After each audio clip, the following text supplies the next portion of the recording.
Hello, இந்த வீடியோவில் CBSE NCERT class 12 chapter 11 exercise question solve பண்ணி சில கான்செப்ட் நம்ம லேர்ன் பண்ண போகிறோம். இந்த வீடியோவில் இல்லை மிஸ்லேனியஸ் கொஸ்டின் நாட் ரேஷனலைஸ்ட் எடிஷனில் உள்ள கொஸ்டின்ஸ் தான் நம்ம சால்வ் பண்ணிட்டு இருக்கிறோம். கொஸ்டின் நம்பர் டூ அதுதான் நம்ம இந்த வீடியோவில் நம்ம சால்வ் பண்ண போகிறோம். Find the area between the curves y is equal to x and y equal to x square. இதுதான் நம்ம சால்வ் பண்ண போகிறோம். So y equal to xயும் y equal to x square அப்படிங்கிற இந்த ரெண்டு ஃபங்க்ஷனை கண்டெயின் பண்ணியிருக்கக்கூடிய ஏரியா என்ன? இது பார்த்தீங்கன்னா நிறைய காம்படிட்டிவ் எக்ஸாமினேஷனில் இந்த கொஸ்டின் ரிப்பீட்டடாக வருது. நான் நிறைய பார்த்துட்டேன். நிறைய கொஸ்டின் பேப்பர்ஸ் பார்க்கும்பொழுது இஸ் ரிப்பீட்டட் கொஸ்டின். இப்போ நம்ம we have to draw this y equal to x square and y equal to x. Sir y equal to x அப்படின்னா எப்படி இருக்கும் sir curve? So sorry, y equal to xனா அது எப்படி இருக்க போகுதுன்னா it's going to pass through the origin வழியாக cross ஆக போகுது. கிராஸ் ஆகிட்டு அதே நேரத்தில் என்ன ஆக போகுதுன்னா it's going to make 45 degree with respect to the X axis, positive X axis. சரியா? இதை இப்படி வரைஞ்சாலே கரெக்டாக இருக்கும். 45 டிகிரி, இது எக்ஸு, இது Y. So this is what y equal to x. இப்போ அடுத்து என்ன? y equal to x square. How would that graph would be? y x. நம்ம வரைய போகிறது y equal to x square. y equal to x square na the graph is going to be upward graph passing through the origin, upward parabola. It's going to be a parabola. Okay, so it's going to parabola. இது ஒரு increasing function, அப்படி கூடிக்கிட்டே இருக்கும். இதில் வந்துட்டு டிஸ்கண்டினியூட்டிலாம் இல்லை, கேப்லாம் இல்லை, அப்படி இது மாதிரி தான் இருக்கும். y equal to x square, but it passed through the origin. இப்போ இந்த ரெண்டு கிராஃபையும் நம்ம என்ன பண்ண போகிறோம்? சேர்க்க போகிறோம். சேர்த்துட்டு என்ன பண்ண போகிறோம்? அந்த ரெண்டு உள்ள அடக்கி இருக்கக்கூடிய என்க்ளோஸ் கண்டெயின் பண்ணியிருக்கக்கூடிய ஏரியா என்ன நம்ம கண்டுபிடிக்க சொல்கிறேன். இல்லை கோ ஃபார்வர்ட். ஓகே, ஸோ இப்போ வந்து பார்த்தா என்ன ஆகுதுன்னா, ஸோ திஸ் இஸ் யுவர் என்னடா Y axis, so this is your X axis plus Y plus X. So நம்ம கிராஃப் என்ன இருக்க போகுது? அப்படி லைட்டாக இதை மாதிரி இருக்கிறது. What is this is what என்ன equation? y is equal to x square. இப்போ இந்த இது எப்படி இருக்க போகுது? ஸோ இன்னும் இங்கே அடுத்த சைடு வரையில, ஸோ அது நமக்கு தேவையும் இல்லை. ஏன்னா அது இது அந்த y equal to x வந்து அதில் இன்டர்செக்ட் ஆகாது. ஓகே, ஸோ லைட்டாக அது கர்வை லைட்டாக ஒரு மாடிஃபை பண்ணி வரைஞ்சிக்கிறேன். ஸோ தட் இன்னும் கொஞ்சம் நல்லா விஷுவலைஸ் பண்ணுறதுக்கு வசதியாக இருக்கும் அப்படிங்கிறதுக்காக. ஓகே, வரைஞ்சி பாருங்கள். x equal to 0 1 2 3 4 அப்படி போட்டுங்க, ஒரு அவுட்புட் வரும். அந்த பாயிண்ட்ஸை இதை மாதிரி வச்சு ட்ரா கிராஃப் ஷீட்டில் எடுத்து வரைஞ்சி பாருங்கள். So that you will understand it. இந்த மாதிரி தான் வருதா அப்படின்ட்டு. ஸோ அது நம்மளோட நோக்கம் இல்லை. நம்மளோட நோக்கம் we are going to solve this problem. So y equal to x is going to be like this. இதை மாதிரி தான் ஆரிஜின் வழியாக போக போகுது. this is y equal to x. Okay, so ரெண்டு உள்ள அடக்கி இருக்கக்கூடிய கண்டெயின் பண்ணியிருக்கக்கூடிய ரீஜன் என்ன, ஸ்பேஸ் என்ன? This is our space. So இந்த ஏரியாவை தான் என்ன கேட்குறாங்க நம்ம கேட்குறாங்க. ஸோ அப்போனா வி ஷுட் நோ. இப்போது இது வேணும்னா ஹவு கேன் வி டூ? இந்த லைன் மேலே போகுது. இப்போ அந்த ஏரியா எங்கே இருக்க போகுதுன்னா, அந்த லைன் இப்படி இருக்குன்னா அந்த ஏரியாவுக்கு I have to go from here to here. இந்த இடத்துலேருந்து இந்த வரைக்கும் இந்த ஏரியா கிடைக்கும். ஸோ இதனுடைய இதுக்கு கீழே இருக்கக்கூடிய இந்த ஏரியா இருக்குல்ல, இந்த ஸ்பேஸ் இருக்குல்ல, ஸோ ரெண்டுமே இந்த ஏரியாவை நம்ம சப்ராக்ட் பண்ணிட்டா என்ன கிடச்சிட போகுது? அந்த எல்லோ கலர் ஸ்லைஸ் கிடச்சிடும். ஸ்லைஸ்னால் துண்டு, பீஸ். could get it? நம்ம ரெண்டுத்தையும் வரைஞ்சிருக்கோம். ஸோ நான் என்ன சொல்கிறேன், again I will show you. So if I want the yellow colour area எனக்கு வேணும்னா வாட் ஷுட் ஐ டூ? நான் தனியாக வரைஞ்சி காமிக்கிறேன். If you want that yellow colour area, இது வந்து y equal to X line. y equal to X இந்த இடம். So this is that space. And y equal to X square, it's going to be like this. இந்த இடம் இருக்குது. So இந்த இடம், இது ரெண்டுத்தையும் நான் என்ன பண்ணணும்? What should I do? Subtract பண்ணணும். சப்ராக்ட் பண்ணிட்டா ஐ வில் கெட் எந்த ஸ்பேஸ் கிடைக்க போகுது? I am going to get this. நம்ம இதான் கேள்வியாக கேட்டிருக்காங்க. என்ன கேள்வி கேட்டிருக்காங்க? What is the question? So what is the area y equal to X and y equal to X square உள்ளடக்கி இருக்கக்கூடிய கண்டெயின் பண்ணியிருக்கக்கூடிய ஏரியா என்ன? அதான் கொஸ்டின். ஸோ இப்போ நம்ம என்ன பண்ணிக்கலாம்? So will subtract that. இப்போ இப்போ எக்ஸ் ஆக்சிஸ்க்கு மேலே இருக்கக்கூடிய ஏதோ ஒரு ஈக்குவேஷன் கண்டெயின் பண்ணியிருக்கக்கூடிய லிமிட்ஸ்குள்ளே இருக்கக்கூடிய அந்த ஸ்பேஸினுடைய ஏரியா வேணும்னா we have a formula. என்ன formula? we have the formula, integration over y dx. Area என்னது? integration over y dx. சரியா? ஸோ இப்போ முதல்ல நம்ம எந்த ஈக்குவேஷன் நமக்கு கேட்டிருக்கிற ஏரியா, த ரெக்வயர்டு ஏரியா, தேவைப்பட்ட ஏரியா. ஃபஸ்ட்டு எந்த area? Integration over the straight line y equal to X இருக்குல்ல, அந்த ஈக்குவேஷன். ஸோ அதை நம்ம ஃபங்க்ஷன் 1 எடுத்துக்கலாம். ஸோ dx மைனஸ் அடுத்து எந்த ஏரியா சப்ராக்ட் பண்ணணும்? we have to subtract the அந்த கர்வ்டு இருக்குல்ல, கர்வ் என்ன ஈக்குவேஷன்? நமக்கு இங்கே கர்வ் என்ன இருக்குது? y is equal to X square. அதை நம்ம சப்ராக்ட் பண்ணணும். சார் அப்போ லிமிட்ஸ் என்ன சார் போட அப்படின்னு கேட்கலாம். லிமிட்ஸ் வந்து we should know the point of intersection. Point of intersection அந்த ரெண்டு கர்வுமே அந்த கட் ஆகுதுல்ல, இந்த பாயிண்ட் என்னங்கிறது தெரியணும்.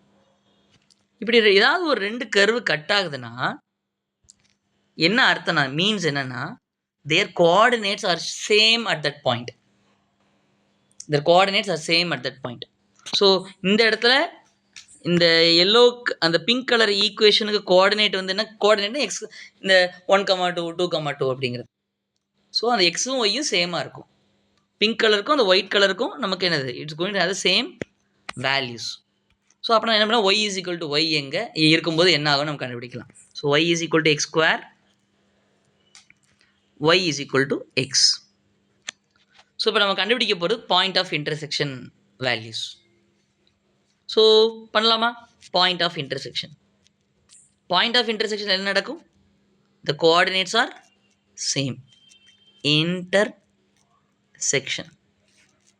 பாயிண்ட் ஆஃப் இன்டர்செக்ஷனில் கோஆர்டினேட்ஸ் ஆர் சேம். அப்படின்னா ஒய் ரெண்டுத்துக்கும் ஒய் வேல்யூ சேம், ரெண்டு ஈக்குவேஷனுக்கு ஒய் வேல்யூ சேம். அப்புறம் அந்த பாயிண்ட் தான் கண்டுபிடிக்க போகிறோம். So X square equal to X கண்டுபிடிக்கலாமா? Solving X square minus X equal to 0. So இதுலேருந்து காமனாக யார் எடுக்கலாம்? எக்ஸை காமனாக எடுக்கலாம். காமனாக எடுத்தால் என்ன வருது? X minus 1 equal to 0. So இதுலேருந்து என்ன தெரியுது? we get 2 points at which என்னது? the points are intersection occur. So நமக்கு என்ன ஈக்குவேஷன் கிடச்சிருக்கு? What equation we have? இந்த வித்தெல்லாம் எதுக்கு பண்ணிகிட்டு இருக்கிறோம்? ரெண்டுத்தோட ஒய்யை ஈக்குவேட் பண்ணுறோம். சரியா? ரெண்டுத்தோட ஒய் சேம் பாயிண்ட் ஆஃப் இன்டர்செக்ஷனில், அதனால தான் அப்படி ஈக்குவேட் பண்ணுறோம். ஈக்குவேட் பண்ணி பாயிண்ட் ஆஃப் இன்டர்செக்ஷன் என்னென்னு கண்டுபிடிக்கிறோம். ஸோ இருக்கும்பொழுது இந்த ஈக்குவேஷனை சாட்டிஸ்ஃபை பண்ணுறதுக்கு, அதாவது ஈக்குவல் டு 0 வரணும். எக்ஸ் என்ன வேல்யூ எடுக்கணும்? இப்போது எக்ஸ் வந்து 0 எடுத்தால் இந்த ஈக்குவேஷன் இருக்கும். எக்ஸ் ஈக்குவல் 0 போடுங்க, ஃபுல் ஈக்குவேஷன் இந்த சைடில் 0 வந்துடும். அடுத்து எக்ஸ் ஈக்குவல் டு 1 போடுங்க, என்ன வந்துடும்? இந்த ஈக்குவேஷன் 0 ஆயிரும். ஸோ இந்த equation will be valid, work ஆகும். ஈக்குவல் டு 0 வரணும். ஈக்குவல் டு 0 வரதுக்கு எக்ஸ் என்னென்ன வேல்யூலாம் எடுக்கணும்? 1 and 0 and 1, இந்த ரெண்டு வேல்யூ எடுக்கணும். புரியுதா? இந்த ரெண்டு வேல்யூ தான் என்னது? The points of intersection. இந்த கிராஃப் எங்கெங்கெல்லாம் இன்டர்செக்ட் ஆக போகுதுன்ட்டு. ஸோ இங்கே நமக்கு அந்த கிராஃப் ஏற்கனவே தெரிஞ்சதில்ல. இந்த இடத்துலையும் இன்டர்செக்ட் ஆக போகுது, இந்த இடத்துலையும் இன்டர்செக்ட் ஆக போகுது. இந்த இடத்துல இன்டர்செக்ட் ஆகுது எக்ஸ் ஈக்குவல் டு 1லையும், ஸோ வில் புட் என்னது அந்த இன்டெகிரேஷனில் வில் புட் 0 to 1 0 to 1 போட்டுக்கலாம். ஸோ y1 என்ன equation? y1 is what? X. அடுத்தானே y1 வந்து எக்ஸ். y2 என்னடா? What is y2? x to the power of 2. Okay, X square. அப்படிதானே? ஸோ எக்ஸ் ஸ்கொயர் கிராஃப் தான் we are drawing. ஸோ இது ரெண்டுமே power functions. Power ஃபங்க்ஷன்ஸை எப்படி how will we integrate? Integration over x power n dx is equal to x power n plus 1 divided by n plus 1. Limits இருக்கும்போது நமக்கு என்ன தேவையில்லை? we don't want integrating constant. So முக்கியமான condition n should not be equal to -1. இந்த -1 இல்லாமல் இருக்கும்போது தான் இந்த ஃபார்முலா யூஸ் பண்ணலாம். ஸோ அப்போனா இந்த பாருங்கள், இங்கே என்ன இருக்குது? எக்ஸ் இந்த இன்டகிரேஷனில் என்ன இருக்குது? இந்த இடத்துல இங்கே எனக்கு 1 இருக்குது, இங்கே 2 இருக்குது. ஸோ நம்ம இந்த ஃபார்முலாவை நம்ம என்ன பண்ணிக்கலாம்? யூஸ் பண்ணிக்கலாம். என்ன formula? What's a formula? X power 1 + 1 by 1 + 1. So limits இருக்கிறதுனால don't want to worry about integrating constant. இப்போ லிமிட்ஸ் இன்டகிரேட் பண்ண பிறகு இந்த இன்டகிரேஷன் சிம்பிள் போட வேண்டாம், இந்த டிஎக்ஸ் எழுத வேண்டாம். சரியா? Okay. So these are for beginners. இந்த class video is for beginners, not for brilliants. Okay. So இந்த லிமிட் நம்ம போட்டுக்கலாம். என்ன ஃபார் 0 to 1. ஏதாவது டவுட்ஸ் இருந்தால் கூட கமெண்ட்டில் சொல்லுங்கடா.